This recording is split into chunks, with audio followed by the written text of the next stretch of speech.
Ay, ang lakas naman ng mga gitarista. Magpapatalo ba yung mga song? Ulit yung mga keyboard, diba? Sabay-sabay. So, hello, good afternoon, youth!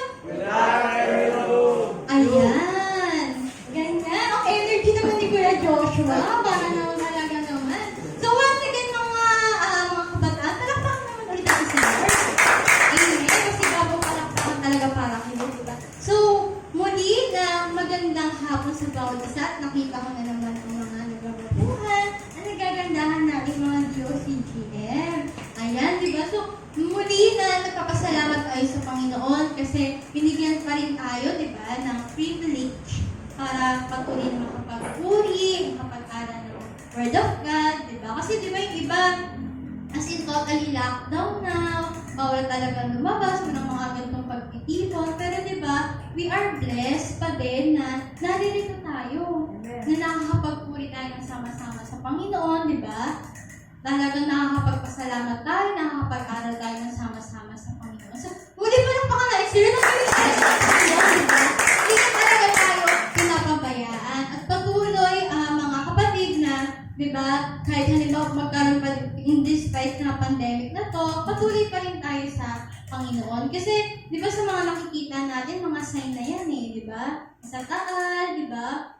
Itong mga pandemic, hindi matapos-tapos. Talagang niyayanig na di ba? Ginigising na ni Lord yung bawat isa. Pero yung iba, di ba, wala pa rin. Ayaw pa rin nila magbalik loob kay Lord. Tayo, napaka-bless natin kasi di ba, meron tayong pagkakataon na makapag-aral ng Word of God. Kumbaga, nagising na tayo na ito na, talagang kumakausap na talaga si Lord sa bawat isa.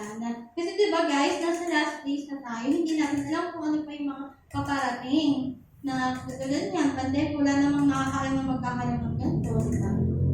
So talagang, di ba, inaalaw yun ni Lord kasi gusto niya lahat magising na. Diba sa katotohanan, magbalik loob at maglingkod sa tunay na Diyos. Kasi yung iba kung kani-kanino, diba? Pero we are blessed kasi tayo nakakapagpuri sa Espiritu at katotohanan. Amen? So ngayon, syempre hindi ka na tayo patatagalin pa, diba? So mga youth, ready na ba tayo para sa Word of God? Amen? Ayan, talagang mukhang ready na. So sige, at tawagin ko na, diba, ang ating pastor. Alam ko na si Lord sa tunay na pastor. Amen! Praise God! Good afternoon, youth! Buhay pa ba tayo? Yung, buhay na buhay. Parang konti lang, yung iba tulog na. Good afternoon, youth! Buhay pa ba tayo?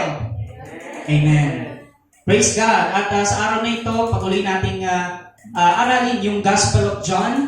No? Ang Gospel of John, it is approaching us or teaching us to learn that Jesus is God.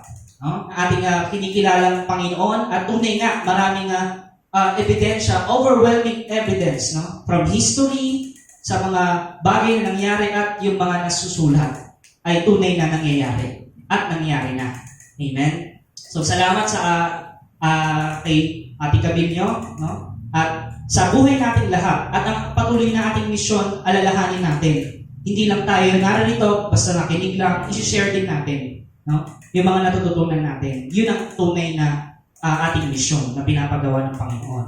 And ano yung purpose of the Gospel of John? Basahin natin John 20 verse 30. Basahin muna natin yun. John 20 verse 30.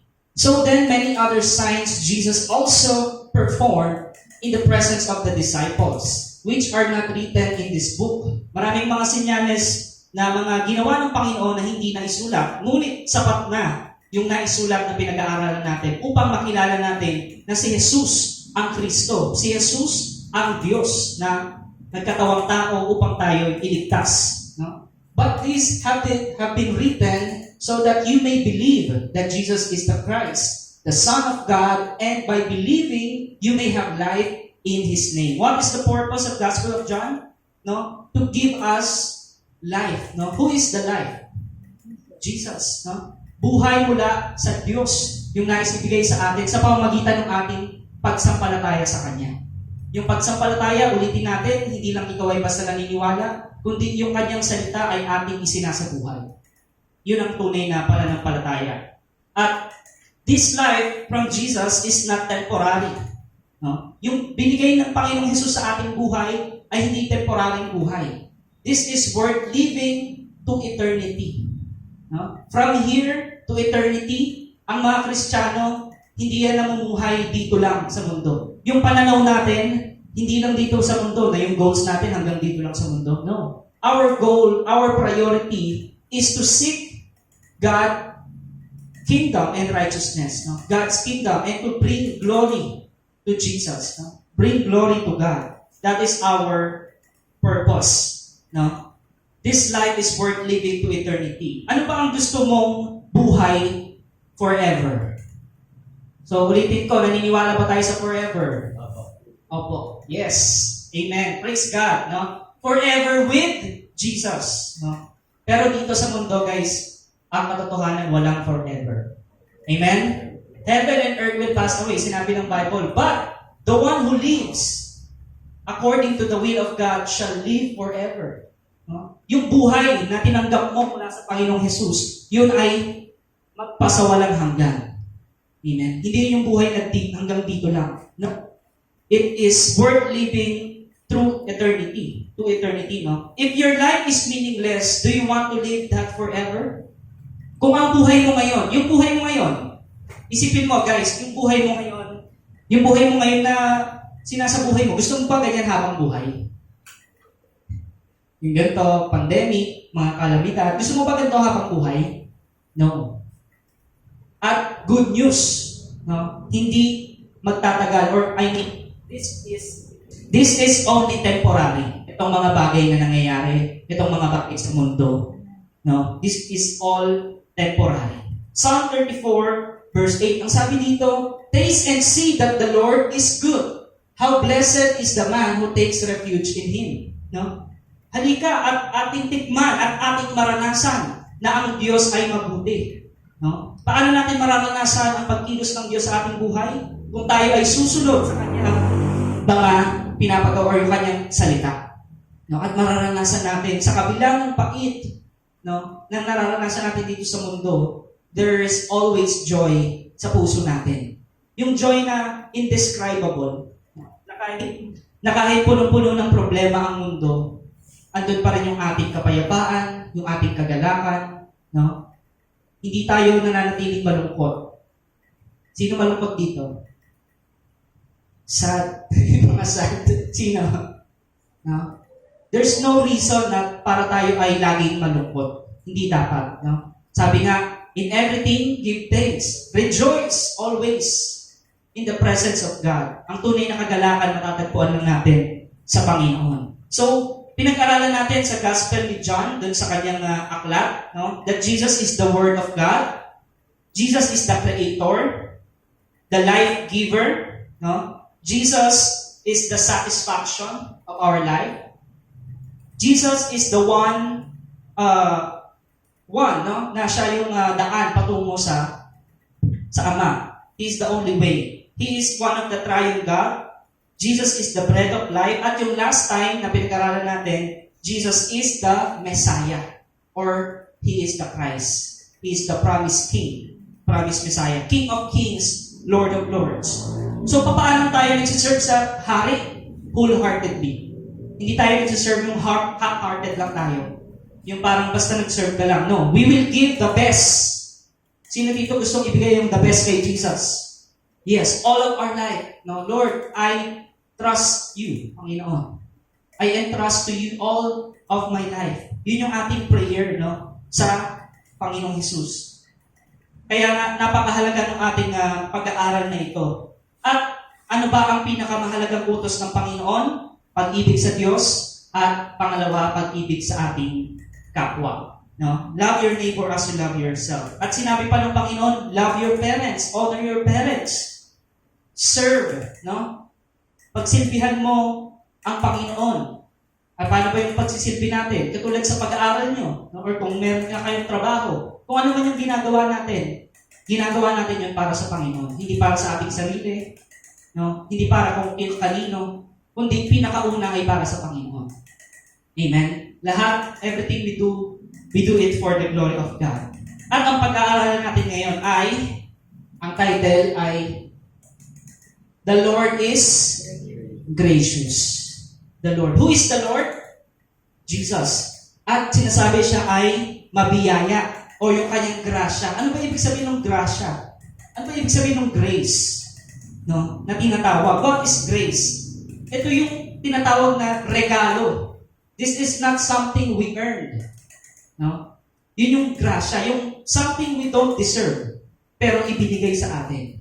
Yun yung buhay ng Panginoong Yesus. Ang Panginoong Yesus, siya ay nagkatawang tao, no? At inalay niya yung kanyang buhay. Deserve ba natin na tayo mahalin ng Diyos? Kung pagbabatayan natin sa Bible, we don't deserve. No?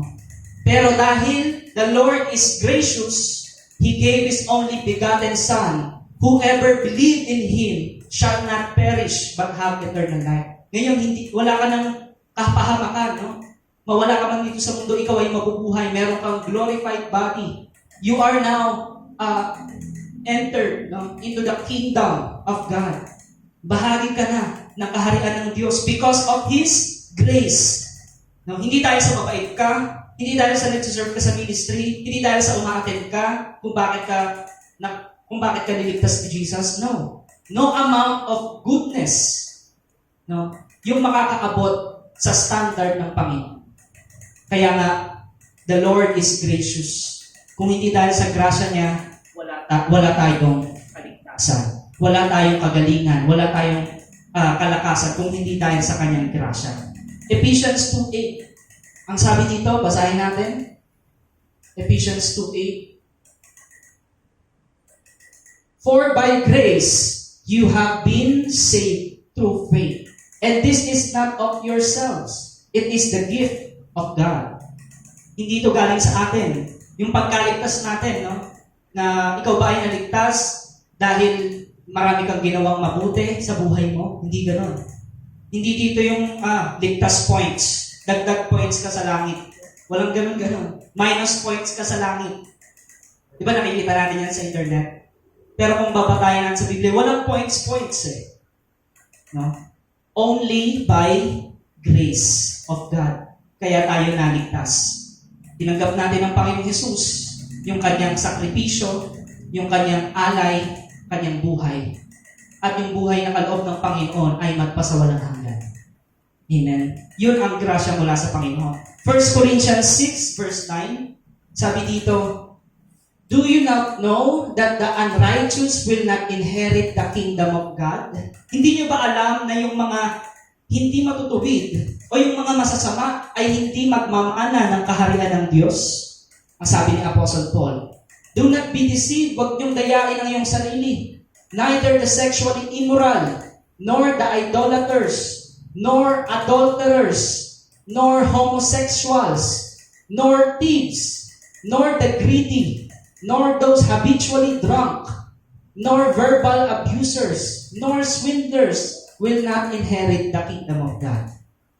No? Isa-isa dito ni Apostle Paul at marami pang mga klase ng kasalanan na hindi magmamana ng kaharian ng Diyos kung taglay ng tao.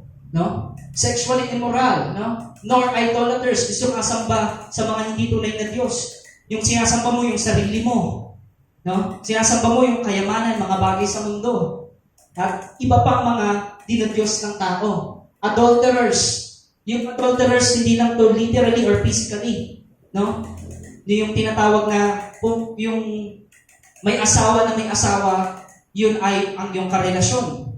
No? Adulterers, yung sexually immoral, nor homosexuals, nor thieves, mga magnanakaw, mga sakim, greedy, mga habitually drunk.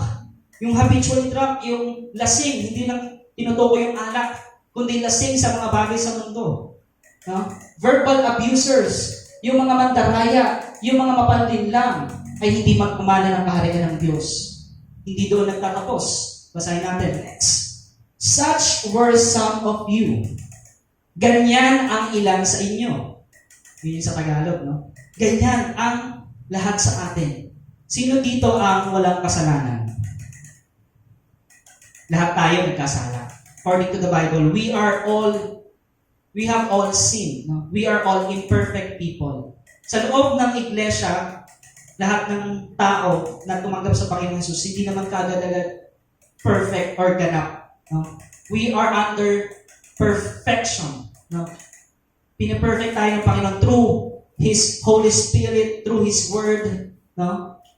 But you were washed. Praise God. Tayo ay nilinis na. Sino yung naglinis sa atin? Kaya ba natin linisin yung dumi natin? Sound check. Kaya ba natin linisin yung dumi natin? Hindi. No? Sino yung naglinis? Ang Panginoon. But you were justified. Hindi lang hinugasan. Hindi ka lang nilabhan. No? Ikaw ay pinawalang sala. Justified. In the name of the Lord Jesus Christ and in the Spirit of our God. Sa pangalan ng Panginoong Jesus, tayo ay nalinis. Tayo ay pinawalang sala. Bakit? Dahil si Jesus na yung kumuha at nagbayad ng ating mga kasalanan. Ano tawag doon? Grace. Sabihin natin, grace. Yun ang grace. Hindi natin deserve. But, Jesus died for us. Kailangan ba na necessary ba na mamatay ang Panginoon para sa atin? Hindi. Diyos siya eh. No? Kung tutuusin, kaya niyang lumikha ng panibagong mundo. Yung mga masasamang tao na to, maimpyerno kayo, masunog kayong lahat. Kung tutuusin, pwede yun eh. No? Kung tutuusin sa isang mata, wala lahat tayo, patay lahat tayo. Because of sin. But because of the grace, ito yung ating topic, the Lord is gracious. Dahil sa biyaya, dahil sa habag, dahil sa grasya ng Panginoon, tayo ay narito at pinatawad. Sino nakatanggap ng kapatawaran ng Diyos? No? Humingi ka na ba ng sorry sa Panginoon? Humingi ka na ba ng kapatawaran sa Panginoon sa mga nagawa mong mga bagay? Sabi ng Panginoon, ikaw ay kanyang patatawarin. Yung lahat ng lumalapit sa kanya, hindi mapapahiya, kundi kanyang yayakapin at itutuwid. No?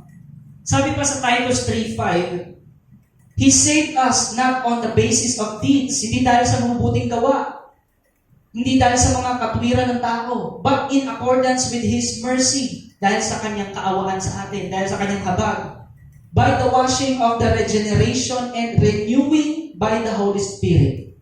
Regeneration and renewing. Ano ibig sabihin? Yung bago ka na, no? Nilinis ka na ng Panginoon. Yung isip mo, dati puro mga kamunduhan, puro mga bastos, puro mga iba't ibang mga bagay yung iniisip mo. Ngayon, regenerate ka na ng Panginoon. Nire-refresh ka na. Renew na yung isip mo. Kasi ang isip ng tao, distorted yan eh. Ano yung distorted? Parang yung sa gitara kapag yung maingay, nadi-distort yung speaker. Ganon. Ganon yung isip ng tao na sinira ng kasalanan, sinira ng diablo. Dinaya ng diablo, binulag. No? Pero nung nakilala mo si Jesus, nakakita ka na perspektibo na totoo, na tunay na makapagliligtas sa atin. No? Sino yun? Ang Panginoong Jesus. Dahil sa Kanya yun, hindi dahil sa ating mga gawa.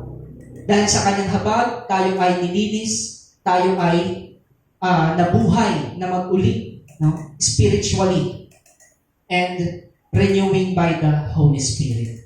Hindi naman natin kayang magbago. Sino kaya dito maging banal lang sa sarili niya lang? Siguro kaya natin yung kunwari lang, no? Kunwari, sama-sama ako, di ba? Sama-sama ka sa ministry, kunwari, kita naman si Jesus, kunwari lang. Yun yung kaya ng tao. No? Hindi kaya ng tao baguhin yung sarili niya.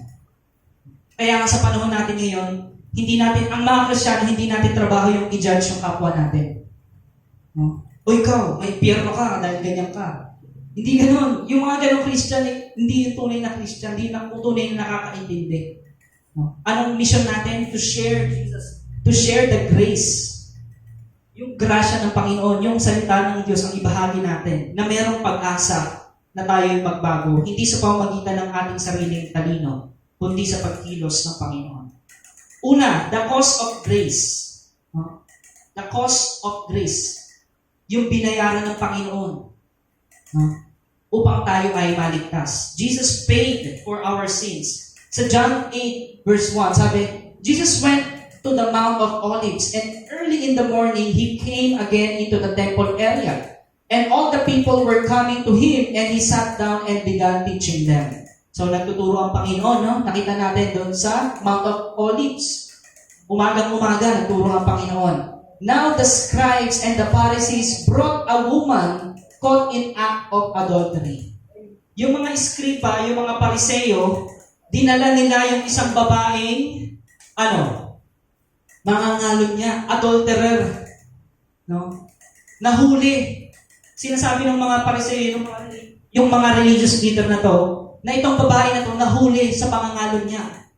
Nakikiapid sa may asawa ng may asawa. Dinala nila kay Jesus. No? Woman caught in the act of adultery, and after placing her in the center of the courtyard, talagang doon sa plaza. No? So kung ikaw yung talagang hiyang-hiya ka, no? So parang katulad ng mga, alam niyo, syempre dito, in internet age na tayo, di ba? Yung mga natutulpo, parang gano'n, di ba? Nakikita yung mukha, pinapakita yung mukha, may video na ito, huli sa ganito. Tama? Ganun sa panahon natin ngayon. At talagang kung titignan natin yung background, no? Yung babae nito, siguro ng mga panahon na yon, siya ay punong-puno ng kahiyan or galit sa puso niya. Siya ay hinatak doon sa courtyard, doon sa maraming tao, dinala kay Jesus. No? At anong sabi sa verse 4? Sabi nila, Guro, itong babaeng ito, nahuli namin. In the very act, committing adultery, nahuli namin. So parang nahuli nila, ibig sabihin, naaktuhan nila, ibig sabihin, nakita nila yung ginagawa. No? Nung babae ito, nahuli daw nila, sabi niya. Sabi ng mga scribes and Pharisees. Sa verse 5, anong sabi? Now in the law, sabi sa batas, Moses commanded us to stone such woman. What then do you say? Ito na. Tinatry nilang i-trap si Jesus. No? Ganyan yung isip ng mga scribes and Pharisees ng mga panahon nito. Tinatry nilang i-trap si Jesus. Ano pa yung isasagot ni Jesus? No? Sabi nila, ayon sa batas, Guro, kapag nahuli ang babaeng ganito nagkasala, ay dapat siyang patayin, pagbabatuhin hanggang sa mamatay, ayon sa kautusan ni Moses. Sabi kay Jesus, they are trying to trap Jesus, no? They are condemning her, no? They are not just accusing her, iba kasi yung akusa eh. Sinasabi nila na talagang ito ay nag-commit ng adultery. Sa next verse, anong sabi? Now, they were saying this to test him. Ayun. Sinasabi ito ng mga religious leader para subukin si Jesus. So that they might have grounds for accusing him. Diba? Kasi nga, galit sila, inis sila dito kay Jesus eh. Tinetest nila si Jesus kung ano yung sasabihin. Kung lalabagin ba ni Jesus yung batas ni Moses na binigay ng Diyos. No? At sabi, but Jesus stooped down and with his finger wrote on the ground. Ano ginawa ni Jesus? Sumagot pa siya agad? Ang ginawa niya? Siya ay nagsulat sa sahig. Hindi niya agad sinagot yung mga pariseyo. Ano yung malalaman natin na lesson dito? Tinuturo sa atin. Kapag may mga ganitong instances sa buhay natin, huwag muna tayo agad sumagot. Huwag muna agad tayo maghusga. Amen? Isipin muna natin kung ano yung tamang sagot. Hindi ka basta ng sagot. Yun tinuturo sa atin ng Panginoon.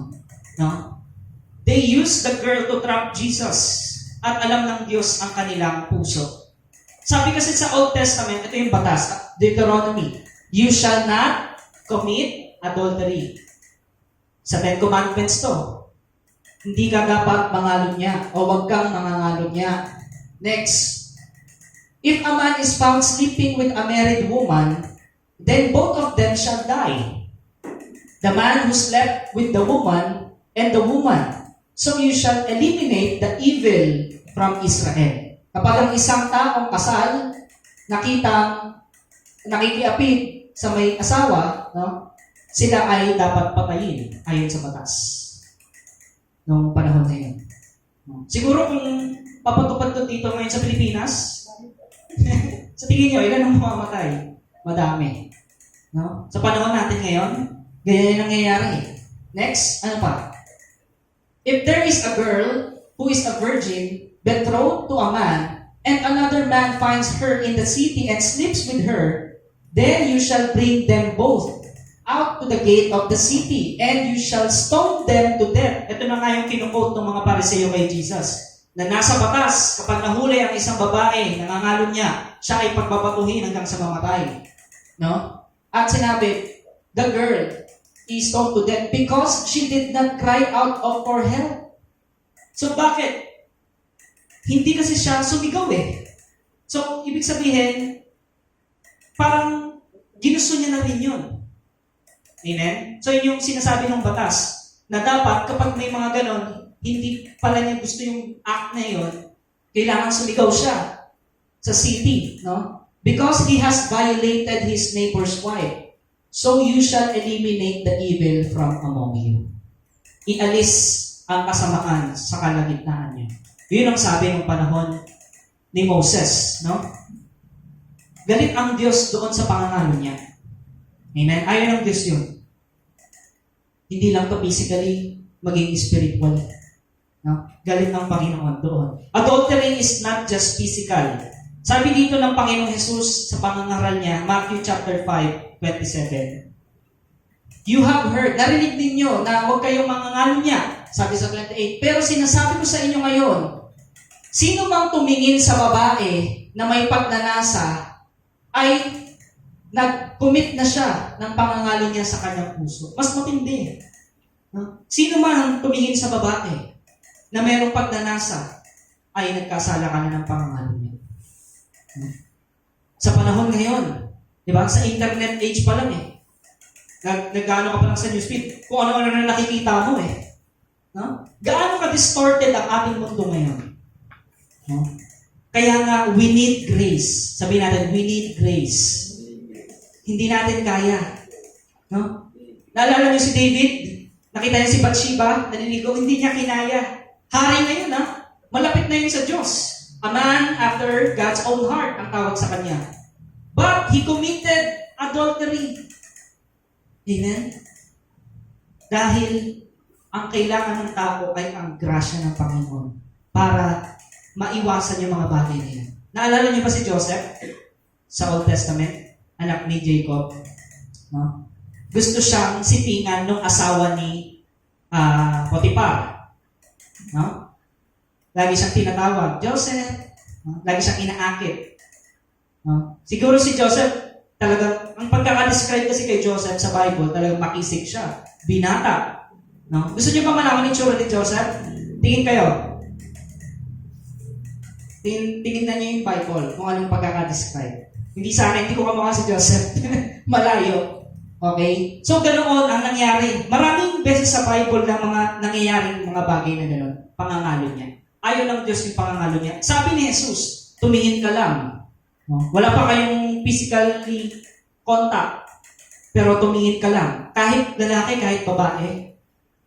Same. No? Nagkasala ka na sa puso mo kung nagnasa ka sa tingin pa lang.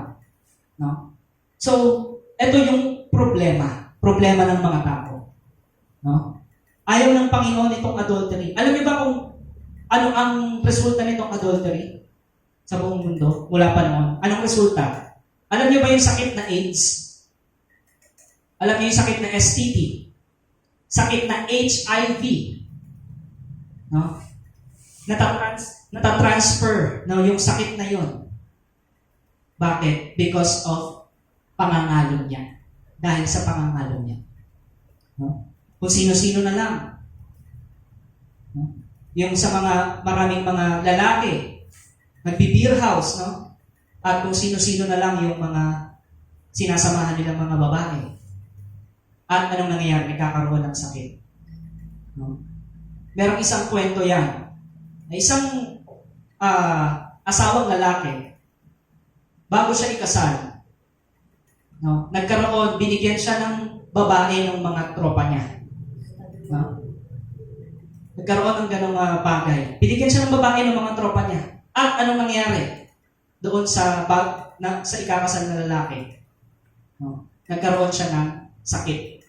Nakuha niya doon sa babae na binigay ng kanyang mga kaibigan. At hindi lang yun. Anong nangyari? Yung naging asawa niya, nahawakan niya ng AIDS. At yung naging anak nila, ganun din. Nahawakan niya. Nakita niyo? Kaya sabi ng Panginoon, di ba? Sa mata pa lang, iniisip mo pa lang, patulong ka na kaagad sa Lord. Lord, no, I need your grace. Kasi nandito tayo sa laman eh. Tandaan niyo mga kabataan. Lalo na kayong mga kabataan. No? Hindi tayo sa laban. We need the grace of God. Laganap yan yung sakit na AIDS. No? Akala niyo ba ang pandemic ay ano lang? COVID-19 lang? Hindi. Laganap yan sa buong mundo. Dahil sa mga bagay na ginagawa ng tao na labag sa batas ng Diyos. No? This is serious problem. Itong kasalanan na ito, it damages people, no, in the world. Sabi kasi sa Romans 6:23, ang kabayaran ng kasalanan ay ano? Kamatayan. Okay? Kung ano yung tinanim mo, kung ano yung ginawa mo, yun ay mangyayari sa iyo. Okay? Ngunit hindi nagtatapos doon, may comma. Anong sabi? But the gracious gift, hallelujah, praise God. Ang biyaya ng Panginoon, ang regalo niya ay buhay na walang hanggan sa Panginoong Hesukristo. Amen? Doon, yun yung buhay na tinanggap natin mula sa Diyos. Yung buhay na magpasawalang hanggan. Sabi sa Revelation 21 verse 8, anong sabi doon? Pero dahil sa mga duwag, no? Mga duwag, mga walang pagsampalataya, mga karumal-dumal, mga mamamatay tao, mga immoral na tao, mga mangkukulam, mga sumasamba sa Diyos-Diyusan, at lahat ng sinungaling, ang kanilang parte ay doon sa lawa na nagliliyab na apoy at asupre. Ito ang pangalawang kamatayan. No? Kasama pa tayo dito? Lahat ng sinungaling. Sino na hindi nakapagsinungaling dito? Kasama tayo lahat dyan. Ngunit hindi dyan nagtatapos. Kaya nga, grasya ng Panginoon eh. Wala tayong may pagmamalaki sa Lord kung hindi ang kanyang pag-ibig lamang. Kung hindi dahil sa Panginoon Jesus, lahat tayo impyerno. No? Lahat ng tao. Dahil lahat ay nagkasala. At ang sakripisyo ng Panginoon ay Isaiah 53 verse 5. Basahin nyo, no? Pagkulay-kulay nyo the whole chapter of Isaiah 53 patungkol sa Panginoong Jesus. Sabi dito, siya ay ipinako. He was pierced dahil sa ating mga kasalanan. Pinako siya dahil sa iyo, dahil sa akin, dahil sa ating lahat. Anong nangyari sa Panginoong Jesus? Binugbog siya dahil sa mga kagagawa ng pagkakamali natin. Dinuraan siya, minura siya, nilagyan siya ng koronang tinik, nilait-lait siya.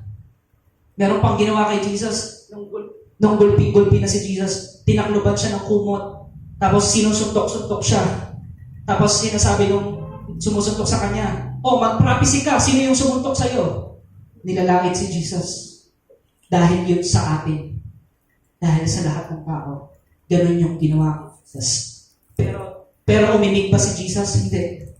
Hindi siya nagreklamo na itong mga tao to dahil ganun tayo kamahal ni Jesus. Amen? Dahil sa ating mga pagsalangsang siya ay pinarusahan. The punishment for our well-being was laid upon Him. Yung parusa na dapat sa atin ay ibinuhos kay Jesus.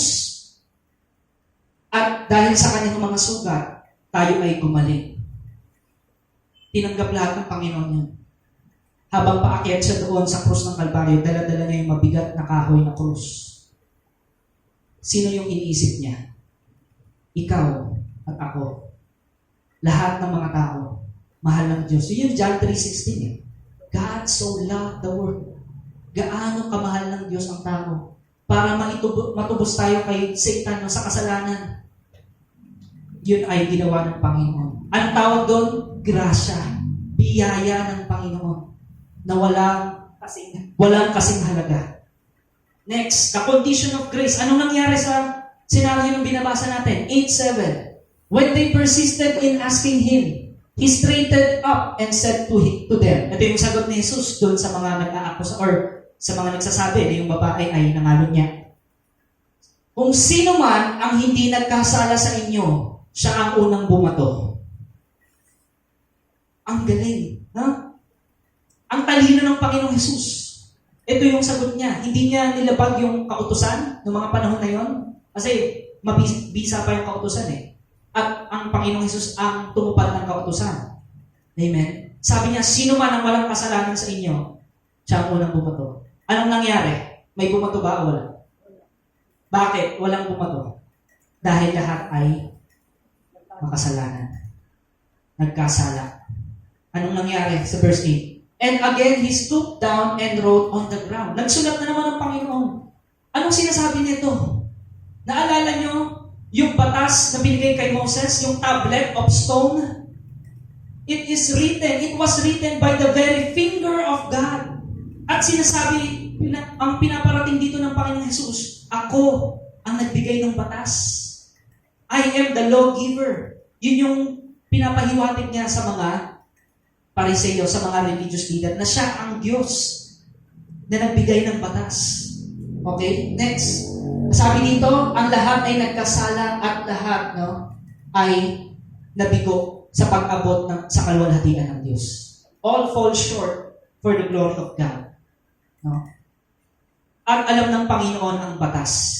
Dito naman sa 1 Corinthians chapter 5, verse 1 to 5, it is actually reported that there is sexually immorality among you. Sa panahon na to ni Apostle Paul, meron din na mga sexual immoral, yung mga immoral na tao, yung mga nanangalo niya, nakikiapid. And sexual immorality of such kind as does not exist even among the Gentiles. Namely, that someone has his father's wife. Ano ibig sabihin nito? Yung anak, di ba? Yung asawa ng tatay niya, yung ibang asawa ng tatay niya, inasawa ng anak. Yun yung nangyayari sa panahon ni Apostle Paul. Nahuli, no? Ang sabi, you have become arrogant and have not mourned instead, so that the one who had done this deed would be removed from your midst. Alam niyo din ni Apostle Paul yung batas eh. Siyempre si Apostle Pharisee siya eh, no? So, ang sabi niya, you have not mourned. At sa verse 3 sabi, for I, on my part, sa parte ko, sabi niya, thou absent in the body but present in spirit, have already judged him who has so committed this as though I were present. In the name of our Lord Jesus, when you were assembled and with you in spirit, with the power of our Lord Jesus, I have decided to turn such a person over to Satan for the destruction of his body, so that his spirit may be saved on the day of the Lord. Ano yung judgment ni Apostle Paul? Sino dito yung nililitis? Kristiyano o hindi? Kristiyano! Daw! Sa church to within the church to. Sa loob ng iglesia, may nahuling ganitong gawain. Sabi ni Apostle Paul, ano yung decision niya? To turn such a person over to Satan. Ibigay kay Satanas ang taong yan. No? For the destruction of his body. Mawasak man ang kanyang katawan, no? Maliligtas naman ang kanyang kaluluwa.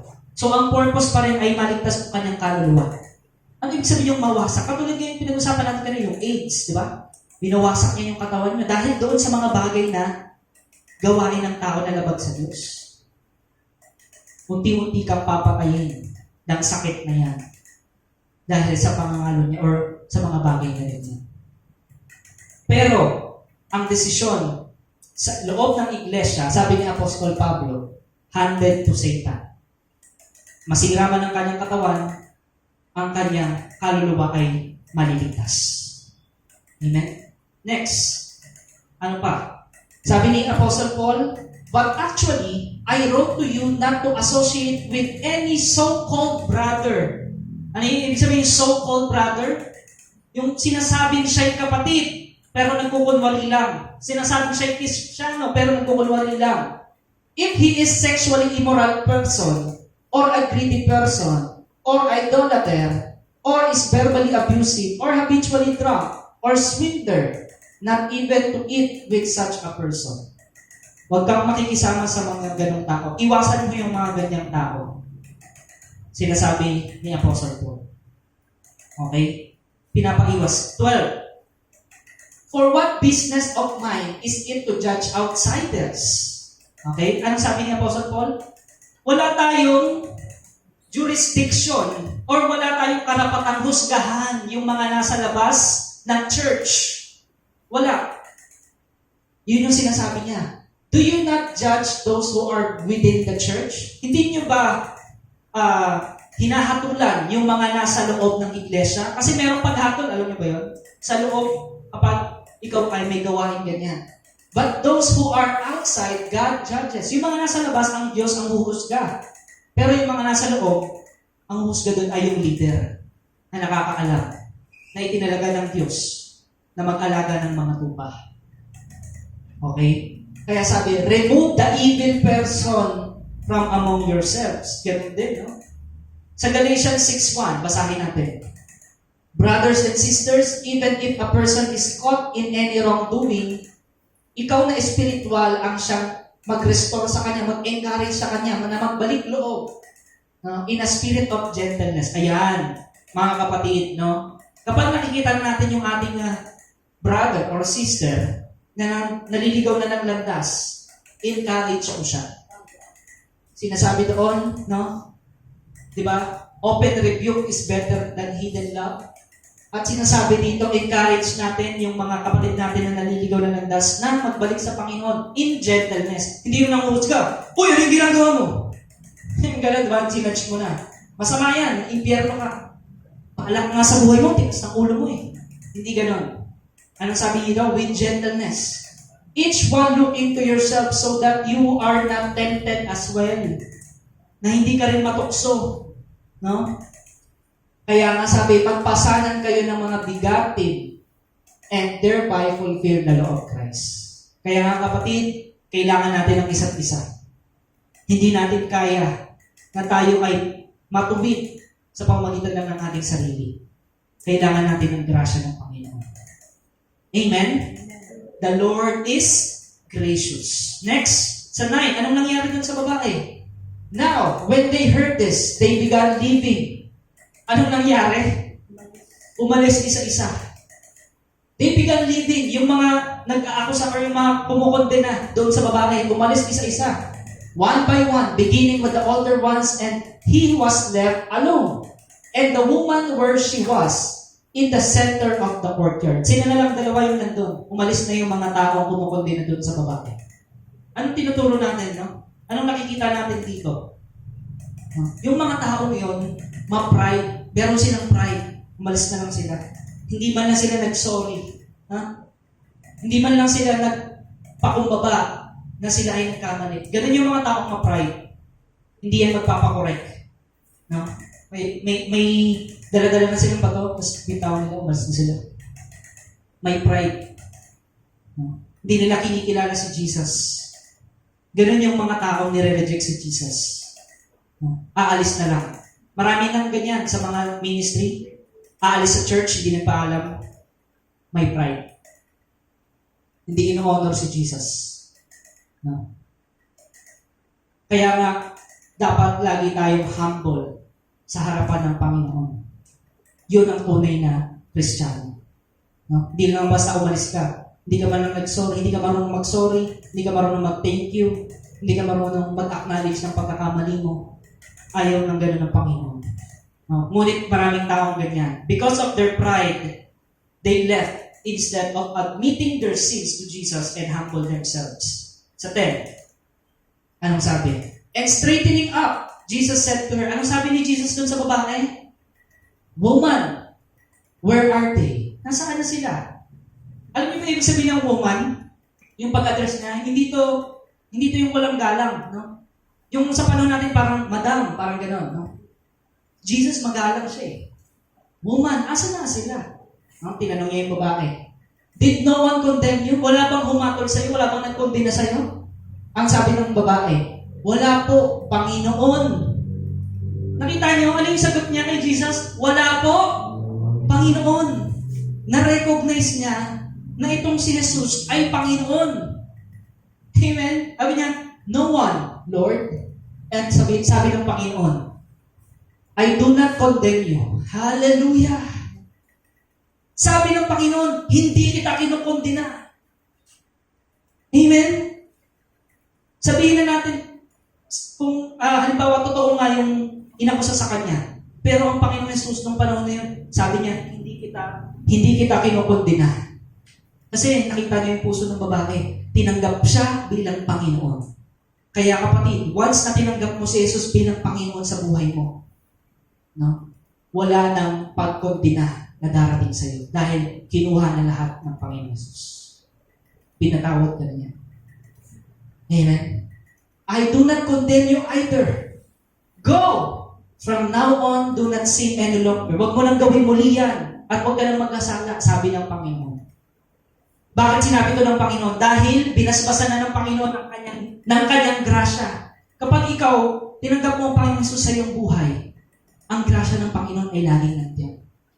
Maiiwasan mo, iiwas ka ng Panginoon sa mga temptasyon, iiwas ka ng Panginoon as long as you walk alongside with the Lord. God will sustain you by His grace. Amen? So, ganoon ang ginawa ng Panginoon. Hindi niya kinundina. At sabi pa sa next verse, therefore, ito na, sayin natin, kaya nga, wala nang condemnation. Ano yun? Wala nang kapahamakan, wala nang kahatulan sa lahat ng mga taong nasa Panginoong Hesukristo. Hallelujah! Amen? Praise God! Wala na. Tapos na. Binayaran na ng Panginoon. Nung tinanggap mo ang Panginoong Jesus bilang Diyos, bilang Hari, bilang Panginoon ng iyong buhay, anong sabi niya? I do not condemn you. Ano mang nakaraan mo, ano mang nangyari sa iyo, hindi ko yung tinitignan. You are now a new creation. You are my child. No? Yun ang sinasabi ng Panginoon. By His grace, we are now children of God. Amen. There's no condemnation in Christ. Sabihin mo sa katabi mo, mahal ka ng Panginoon. Amen. Mahal tayo ng Panginoon. Amen. Nare-realize niyo ba kung gaano ka kamahal ng Panginoon?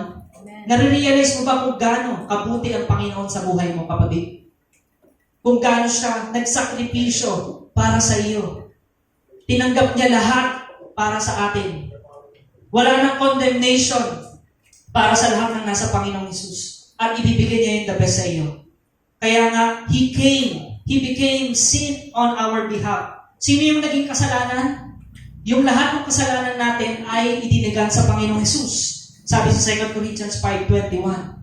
Every time we come to God, ang nakikita ng Panginoon ay si Jesus. Kaya nga pag nagpe-pray tayo, mahalaga yun, sinabi ko sa inyo, di ba? Church, yung prayer. Ang prayer, hindi yung lagi kang parang, yung nasa kwarto, hindi lang yun yung prayer. Kahit nasaan ka, kahit nga may kausap ka Nagpe-pray ka, Lord, tulungan mo ako para masagot ko ng maayos yung kausap ko. Prayer na yun. Pray without ceasing. Sa biyahe ka, Lord, tulungan mo ako na ako yung magligtas kasama ng mga pasahero sa aking destinasyon. Prayer na agad yun. Always talk to God. And God will give you the grace to overcome the trials and temptation of this world. Yun ang grasya ng Panginoon. Kaya nga, ang kabayaran ng kasalanan ay kamatayan. Ngunit ang regalo ng Diyos ay buhay na walang hanggan sa pamamagitan ng Panginoong Jesucristo. No? And next, yung sinasabi, the fruit of grace. Yung sinabi nga dun sa chapter 8 ng John sa verse 10. Sabi niya, hindi kita kinukondena. Amen? Jesus is not looking at her past. Hindi tumingin ang Panginoon sa kanyang nakaraan, but looking at her heart toward God. Kinilala ng babae na si Jesus ay Diyos. At dun sa verse 11, Jesus is giving her the power not to commit that same sin again. No? Go, sabi niya, from now on, sabi niya, do not sin any longer. Utos dun sa kanya ng Panginoon. At hindi lang siya basta inutusan. Binigyan siya ng kapangyarihan para maiwasan niya na yung mga ganong kasalanan. Kasi alam naman ng Panginoon na hindi natin kaya sa sarili natin. Una, aminin mo yan sa Panginoon na hindi mo kaya. Lord, addict na ako dito sa online games. No? Kahit antok na ako, pindot pa din ako ng pindot. No? Lord, addict na ako dito sa talpak-talpak. Talpakan ng talpakan. Maraming ganun, no? Hindi natin kaya. Hindi mo kaya sa sarili mo na magbago. Hindi mo kaya sa sarili mo pakabanal. No? Lord, addict na ako dito sa alak. Ganun dati yung prayer ko, Lord, addict na ako. dito sa mga vision na to. Lord, addict na ako sa mga bagay sa mundo na ito. Nahahatak na ako. Ligtas mo ako, Panginoon. At mararanasan mo. Kapag ganun yung sinabi mo kay Lord, inaamin mo na hindi ko kaya. Tingnan mo, mararanasan mo. The peace of God that surpasses all understanding will guard your heart in Christ Jesus. Amen? At sabi sa Titus 2:11, for the grace of God has appeared, bringing salvation to all people. No? Nag-appeared yung grasya ng Diyos sa lahat ng tao, instructing us to deny ungodliness. Ngayon, nakakatanggi ka na. Dati hindi ka nakakatanggi eh. No? Pag tumatawag ng mga tropa, shot, shot, shot! No? Ikaw naman, yes, yes, yes! No? Eh ngayon, meron ka ng kapangyarihan. Bakit? Binigyan ka na ng Jesus ng grace. Anong sabi? Instructing us to deny. No to ungodliness. Yes to godliness, no to ungodliness. Magdadahilan ka ngayon. Ay, ano kasi, may Bible study kami ngayon eh. Gusto niyo bago kayo mag-inuman, sama muna kayo sa akin. Bago kayo magbabae, bago kayo mag-beer house, bago kayo magtalpakan, sama muna kayo sa Bible study. You can now say no to ungodliness.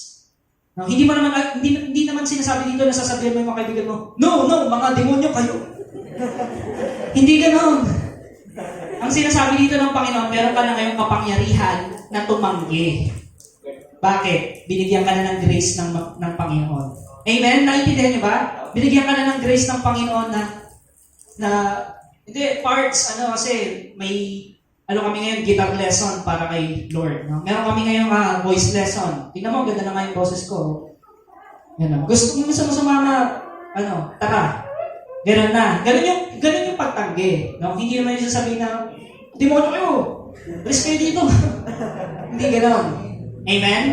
Yes, meron ka na kayong power. Bakit? Dahil sa grasya ng Panginoon. Amen? Kaya sabi, and worldly desires, wala ka ng ganun, no? Unti-unti yan, wala ka ng ganung pagnanasa. Kung yung parang ang tabang na, dati sayang-saya ka dun eh. Nagtatampisaw ka sa putik. Ang saya, iginuman, ang saya, mga kalandian, mga kalan. Alam niyo kalan? Kalandian, mga ganon. Pinaglihi sa kalan. Okay? Pero ngayon, binigyan ka na ng grace ng Panginoon. No? Na iwasan yung mga ganong bagay. No? Sorry for the term, pero yan ang totoo. Masakit ba? Yes. The truth hurts, but it will set us free. Jesus gave us grace. Jesus gave us power because Jesus loves you. Amen. Looking for the blessed hope. Ito na ngayon yung goal mo. Yung dati goal mo, tropa goals, no? Tropa goals, kung saan kayo makarating, long drive goals, couple goals. Yan yung mga eh. Wala kayong pakialam sa ministry, wala kayong pakialam sa pag-serve kay Lord. Pero ngayon, naiba na, renewing of your mind. Naiba na yung isip mo. Ang goal mo na ngayon ay meron ka ng pananabik sa kanyang pagbabalik. Amen. Sa Panginoong Jesus. At habang siya hinihintay mo, ginagawa mo yung pinapagawa niya sa iyo at ibinabahagi mo siya sa mundo. Amen? Hallelujah. Palapakan natin ang Panginoon. Amen. God and Savior, Jesus Christ. Our great God and Savior. How great is our God? How great is our Savior? Jesus Christ. Amen. Do not focus on your weakness. Lahat tayo may kahinaan. Kahit ako na nagsasalita sa inyo ngayon, may kahinaan ako. May kapintasan ako. Lahat tayo dito.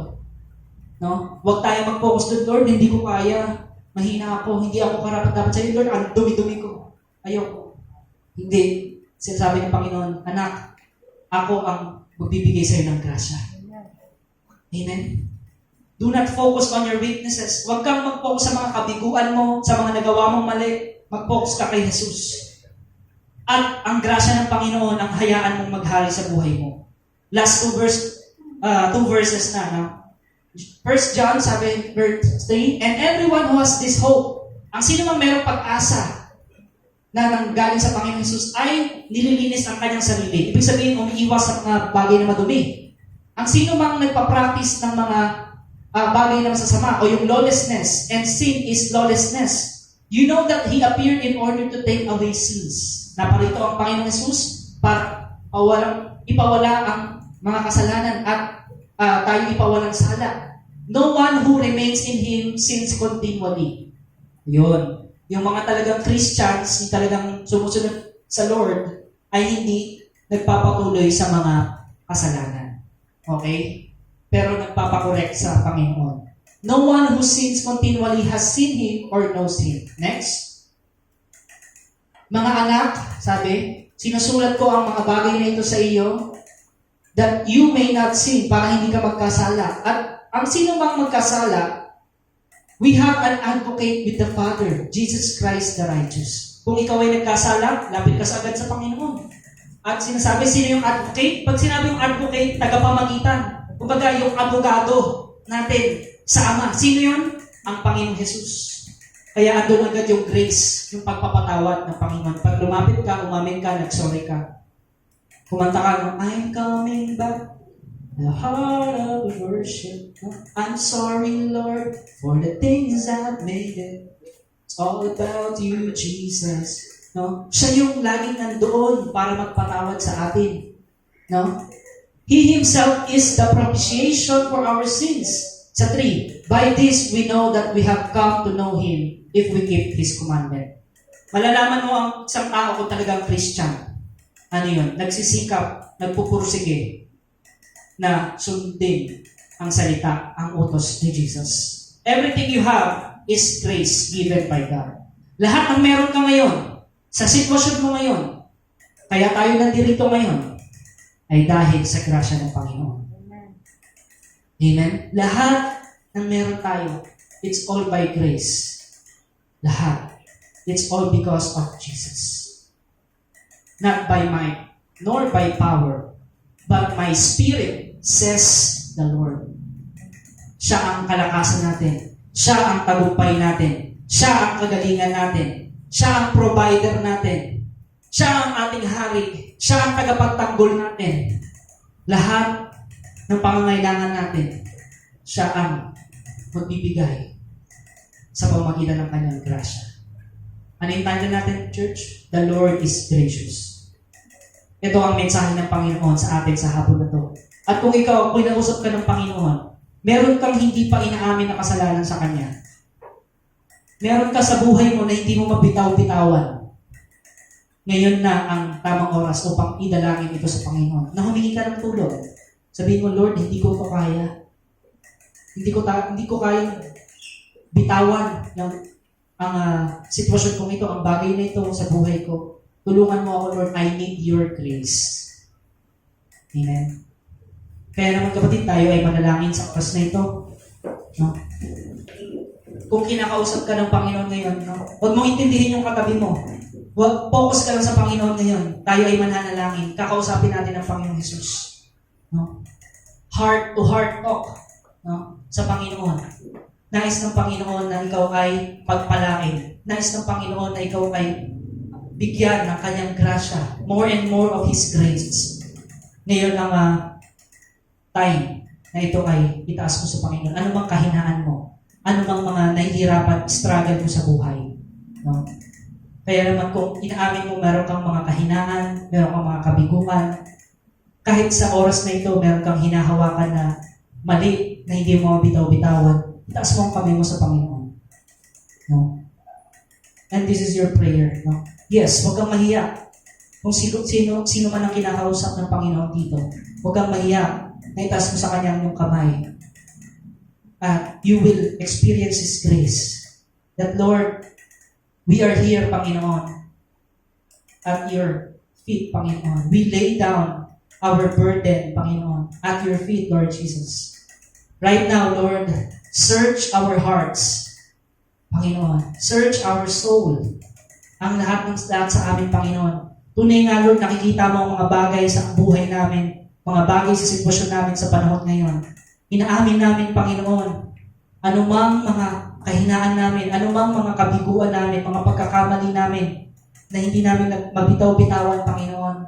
Lord, tinataas namin ito sa iyo. Hindi namin kaya kung wala ka, Panginoon. We need you. We need your grace. We need your healing. We need your embrace. We need your grace, Panginoon, in our life, O God. Kaya naman, O Diyos, patuloy kang ikaw maghari sa buhay ko, maghari sa buhay namin, at patuloy ikaw ang gumamit sa akin, sa aming lahat, sa ikalwalhati, katataas ng iyong pangalan sa aming kalagitnaan. Purihin ka, Ama, sa iyo ang pagsamba, karangalan at papuri sa Panginoon, sa pangalan ng Panginoong Jesus. Amen. Amen. Palapakan natin ang Diyos. And yes, guys, announcement.